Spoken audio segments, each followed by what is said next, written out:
اللہ کے نبی حضرت سلیمان علیہ السلام اللہ سے دعا مانگتے تھے کہ اے میرے اللہ، مجھے وہ مقام عطا کر جو نہ مجھ سے پہلے کسی کو ملا ہو اور نہ ہی میرے بعد کسی کو ملے۔ بس اللہ نے اپنے نبی سلیمان کے لیے تمام مخلوقات کو ماتحت کر دیا۔ جنات، پرندے، کیڑے مکوڑے، جانور، انسان سب آپ کی بات سنتے تھے، آپ کے حکم کو تسلیم کرتے تھے۔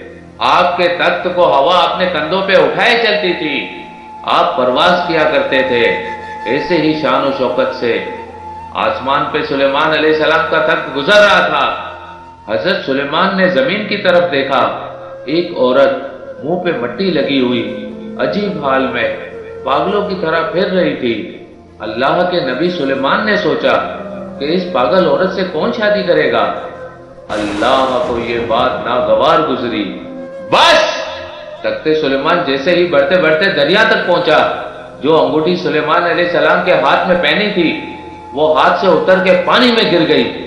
جیسے ہی انگوٹھی کا پانی میں گرنا تھا، وہ فضا، جنات، پرندے، کیڑے مکوڑے سب سلیمان علیہ السلام کی شخصیت سے ناواقف ہونے لگے اور تخت دھیرے دھیرے زمین کی طرف مائل ہونے لگا۔ جب زمین تک پہنچا، اللہ کے نبی سلیمان حیران ہو گیا کہ یہ کیا ہو گیا۔ وہ فضا کو حکم دے لیکن فضا ان کی بات تسلیم نہ کرے، وہ جنات کو بلائے تو جنات ان کی بات تسلیم نہ کرے، وہ کسی مخلوقات سے بات کرنا چاہے تو کوئی مخلوقات بات کا جواب تک نہ دے۔ وہ زمین پہ پھرتا رہا پریشانی کی عالم میں کہ مجھ سے کیا ہو گیا۔ سوچتا رہا، چلتا رہا، اسے خیال آیا کہ اللہ اپنی مخلوقات سے پیار کرتا ہے۔ میں فضا میں تھا، زمین کی طرف دیکھ کر ایک عورت کو پست سمجھا، بیکار سمجھا، ناکارہ سمجھا۔ شاید یہ بات اللہ کو ناپسند ہے، میں اس عورت سے معافی مانگوں گا اور اس سے شادی کروں گا، شاید اللہ مجھے معاف کر دے۔ ڈھونڈتا رہا لیکن وہ عورت نہ ملی۔ بالآخر حضرت سلیمان علیہ السلام کو جب بھوک لگی تو وہ دریا کنارے کے ساتھ جو لوگ مچھلیاں پکڑتے تھے ان کے ساتھ کام کرنے لگا۔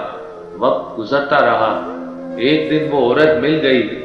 جیسے ہی وہ عورت ملی، سلیمان علیہ السلام قریب گئے، دست ادب کو جوڑ کے عرض کرنے لگے کہ میں نے تمہارے لیے غلط گمان کیا، تم میں عیب تلاش کیا۔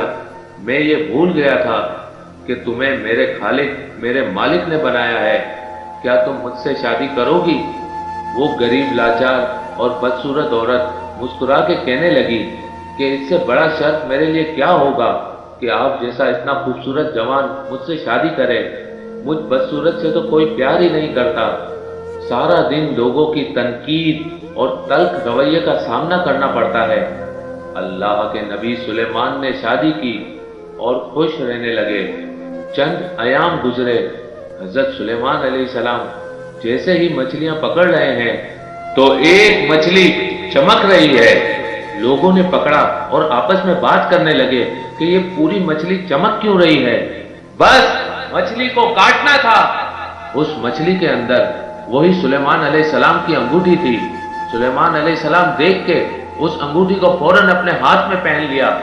اللہ کے کرم سے سلیمان علیہ السلام کے لیے اللہ نے پھر سے ساری مخلوقات کو ماتحت کر دیا۔ وہ ہوا ماتحت، جنات آ گئے، پرندے آ گئے، مچھلیاں پکڑنے والے حیران ہو گئے اور معافی مانگنے لگے کہ ہمیں معلوم نہ تھا اب اللہ کے نبی سلیمان ہے۔ پھر سے سلیمان علیہ السلام کا وہ تخت اڑتا اڑتا آپ کے قدموں تک آ پہنچا۔ جب آپ اپنے تخت پر بیٹھے تو دل ہی دل میں سوچنے لگے کہ اللہ کے نزدیک سب سے بدترین عمل یہ ہے جب کوئی انسان اللہ کی مخلوقات میں عیب تلاش کرتا ہے، کسی کا دل دکھاتا ہے یا کسی کو اپنے آپ سے کم سمجھتا ہے۔